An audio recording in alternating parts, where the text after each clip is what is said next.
Scene చాలా బాగా చూపెట్టాడు. ఆ సీన్ చూస్తుంటే మనకి కళ్ళలో నీళ్ళు వస్తున్నాయి. అలా ఉంది సినిమా, చాలా బాగుంది.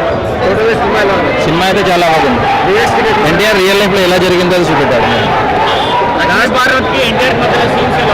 దాంట్లో ఏం పెద్దగా అంటే మంచిగా చూపెట్టాడు, దాంట్లో స్టేడియం చూపెట్టలేదు. ఎలా జరిగింది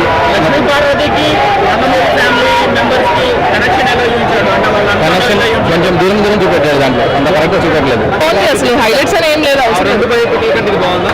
అంటే బయోపిక్స్ వేస్ట్ ఉన్నాయి, చాలా బాగుంది.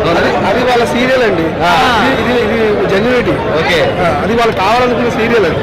ఇది సినిమా. ఓకే, ఇది ఆయన చరిత్ర. అది ప్రీవియస్ వాళ్ళకి కావాలని రాసుకొని తీసుకుంది, ఇది ఉన్నది చూపించింది. అది ఒక లక్ష్మీపార్వతి క్యారెక్టర్ ఎలా చూపించారు? లక్ష్మీపార్వతి క్యారెక్టర్ చూపించారండి, కొత్తగా చూపించారు. మంచి ఇంటెన్సిటీ ఉంటుంది అనమాట. ఇది బాబు గారు వయసు కానీ లేదంటే సినిమా ఖర్చుల ఈవెంట్ని కాల్ బ్యాక్ చేయడం కానీ, సో ఇదంతా చాలా బాగుంటుంది. సో కథానాయకుడు మహానాయకుడితో పోల్చుకుంటే ఇంకా చాలా బాగుంది. బీజిఎం అయితే కళ్యాణ్ మలిక్ గారు అద్భుతంగా చేశారు. కొన్ని సీన్లు అయితే అసలు ఎలివేట్ చేసి పడేశారు. సో సినిమా చాలా బాగుంది. వైస్రాయ్ సినిమా ఆబ్వియస్లీ చాలా బాగుంటుంది. అంటే సినిమాని చెప్పాలంటే ద మోస్ట్ కాంట్రవర్షియల్ సినిమా అని చెప్పచ్చు. అది చాలా బాగా ట్యాకిల్ చేశారు డైరెక్టర్.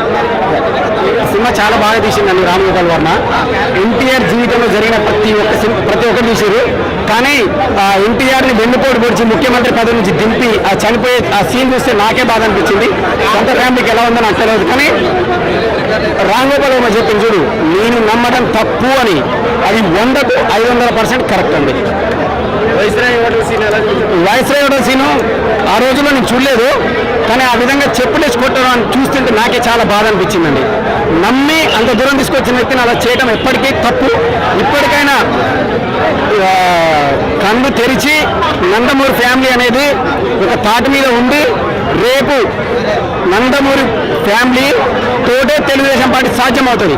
నందమూరి పార్టీకి నిజమైన వారసులు జూనియర్ ఎన్టీఆర్ మాత్రమే. If you like the video, please like us and subscribe Tollywood Nagar.